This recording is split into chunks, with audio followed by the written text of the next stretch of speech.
Lord Commander Mormont's pet raven is a very weird and mysterious bird, and today we're going to talk a little bit about what's going on there and see if we can get to the bottom of it. This bird takes part in many important scenes throughout the story and often says things that feel relevant and hint at potentially a higher level of intelligence than you would ascribe to your typical bird. And I do know that birds are very smart, but I mean that this bird seems to know things that even some of the characters themselves might not know, and it seems really like this bird is at times influencing events. For example, at one point late in A Dance with Dragons, the bird says corn, king, snow, Jon Snow, Jon Snow. Jon thinks to himself that this is a little bit weird, and as far as he can recall, the bird has never said his full name before. The fact that the bird did this after saying the word king could imply that the bird has some knowledge of Jon's secret royal lineage, which is something that very few characters would have. Another example of this bird potentially having knowledge that our characters don't is when Jon Snow is fighting off that white that's attacking Mormont. The raven is screaming, "Burn, burn, burn." Now, this is happening directly as Jon Snow has grabbed the oil lamp and he's about to light up the drapes and throw them at the white, which does eventually burn the thing. So it's tough to say if this is actually influencing Jon or if he had already had the idea moments before actually the Raven says anything. But in any case, the Raven seems to know what will kill this white when Jon Snow doesn't. Also, you could argue that the thing that drew Jon's attention to the Lord Commander's chambers in the first place was the fact that the Raven was going absolutely mad, screaming, "Corn, corn, corn." So you could definitely argue that the Raven played a very key role in saving Jeor Mormont's life there. The other thing that happens when Jon Snow kills this white with the help of the Raven is the fact that Jon gains himself a lot of credibility amongst the Night's Watch, at least with the Lord Commander. There is also, of course, the election of Jon Snow after Jeor Mormont has been killed. They're trying to decide who to vote for as the next Lord Commander, and the Raven comes flying out of the kettle and flies around the room a bunch of times, and they recognize that it's the former Lord Commander's Raven, and then the bird says, "Snow, snow, snow, snow." This causes Alliser, who doesn't want Jon to win the election, to suggest that it's some sort of trick that he's played just teaching one of the birds to say his name. He says that the Lord Commander's raven knew more words than that, and immediately after this, the raven says corn, it looks at Jon Snow as it says this, and then it says kettle, kettle, kettle. So right on time, almost as though it completely understands what's going on, the raven proves himself to be Lord Commander Mormont's raven, and then backs up the idea that Jon Snow is the one he follows now, and therefore all of the Black Brothers elect Jon Snow. There's a very serious argument that could be made that Jon Snow would not be the Lord Commander of the Night's Watch if it weren't for this raven. These are some of the major things that are brought up when people point out that it seems very likely that this raven is being warged by someone, and that this someone is likely a fan of Jon Snow. Now, this idea that the bird is being skin changed by someone is not a new one. It's in fact one of the most popular fan theories going back as far as I've been involved in the fandom, and I think it's pretty well backed up by what we see in the text. The most common explanation is that this bird is being skin changed into by Bloodraven. This would make a lot of sense because Bloodraven is the most powerful skin changer that we've probably seen in the story, save for maybe Bran himself once he masters his powers a little bit more. And in addition to that, he would probably be the one most likely to know that Jon Snow has that secret royal lineage that we talked about a little earlier. Also, there's the very on-the-nose fact that it's a raven that is doing the talking, and his name is Bloodraven, so that does kinda line up pretty well. And in addition to that, he was the former Lord Commander of the Night's Watch, so it would make some sense that he's keeping an eye on the current-day Lord Commanders using this raven. And also, he could be sort of using his influence and trying to protect the Watch. We also do get some hints that this bird, on some level or another, has an interest in the Iron Throne, as well as Bran himself.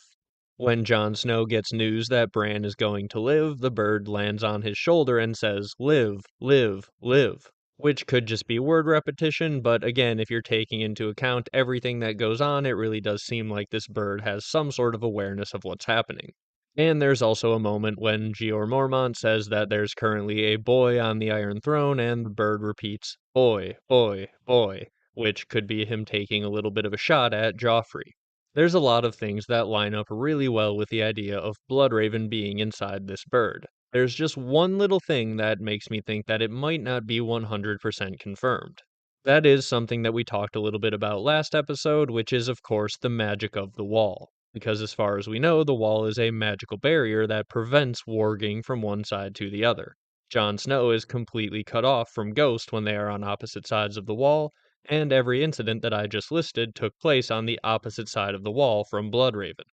And just as a quick note, because I've been asked this a few different times in the comments, and I've mentioned it I think in other videos, but I'll mention it again here, Bloodraven is able to communicate with Bran when he's at Winterfell through dreams and things like that, because there is actually a straight shot from Bloodraven's cave to Winterfell as the crow flies, with no passing over the wall. It's a bit of a weird thing, and it's not something that I realized until I started looking more into the magic of the wall and how it works, and realized that it should have probably blocked Bloodraven from communicating with Bran. And then I looked at the map and I realized actually, depending on where Bloodraven's cave is, there's a lot of places that it could be where you don't actually have to pass that barrier of the wall. This is because Winterfell itself is actually way off to the west of the wall, and you have to take kind of a little bit of a curving path to get from Winterfell to Castle Black. It's not just a direct shot straight to the north. So, depending on where Bloodraven's cave is, it seems pretty likely that it doesn't actually have to pass over the wall for him to communicate with Winterfell.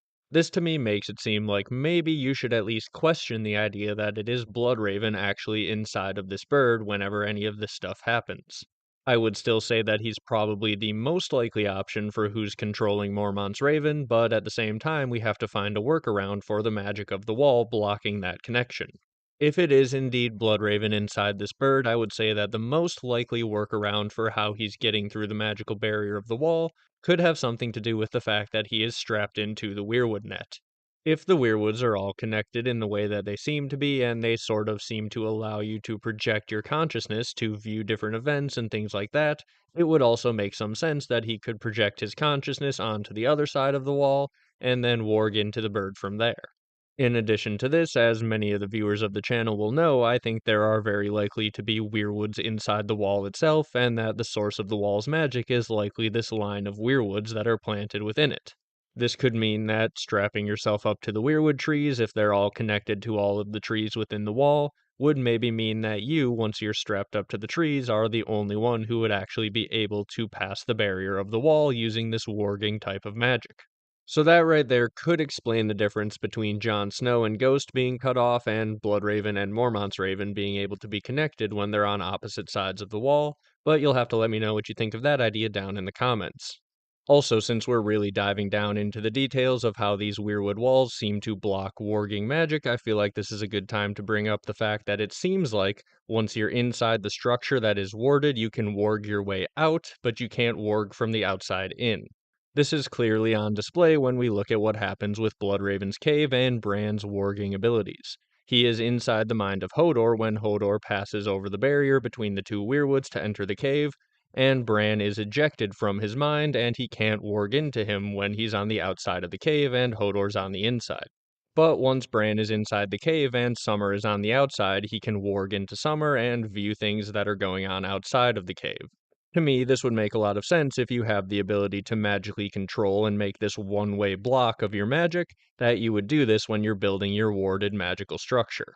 If you're the children of the forest and you're constructing a magical structure to keep you safe, you would want to be able to warg from inside to the outside and take over animals and fight off anyone who's trying to attack you and get in, but you wouldn't want anyone outside of your structure to be able to warg something that's inside and attack you. I have a different video where I talk in detail about Bloodraven's cave, but I think it's basically a tree town which is referenced as where the children of the forest tend to live. Now, I don't think that the wall itself is necessarily a one-way barrier in the way that Bloodraven's cave seems to be, but I feel like it was worth mentioning that maybe the Greenseers who are strapped up inside these tree towns have a bit of extra power that other people wouldn't. And also, I wasn't sure when the next time I would get to go on that little tangent in a video would be, so I thought it fit in nicely here. Back to the issue of Mormont's Raven, though, I do think it is definitely plausible that Bloodraven is the one who's in control of this bird. In fact, I would still, as I said, have him as my most likely candidate. But let's look at some of the other potential candidates for who could be affecting this bird and making it say things. As with anything that could be the work of Bloodraven, I think you also need to keep in the back of your mind that it could be the work of time-traveling Bran. Once Bran has fully mastered his powers, it seems very likely that he will be able to do all of the things that Bloodraven can do with the potential added power of time travel. Bloodraven has told Bran that the ink is dry, but at the same time, we've seen Bran go back into the past, and it seems like his father turns his head up and listens when Bran tries to say something, but he can't actually understand what Bran is saying, and hears it only as rustling of the leaves in the trees. Now, this isn't an entire video about the logistics of time-traveling Bran, but along with what we've seen Bran already do and what we saw in the television show with how Hodor was Hodored, it really does seem likely that Bran could potentially be the one who is also going back and affecting what this bird is saying.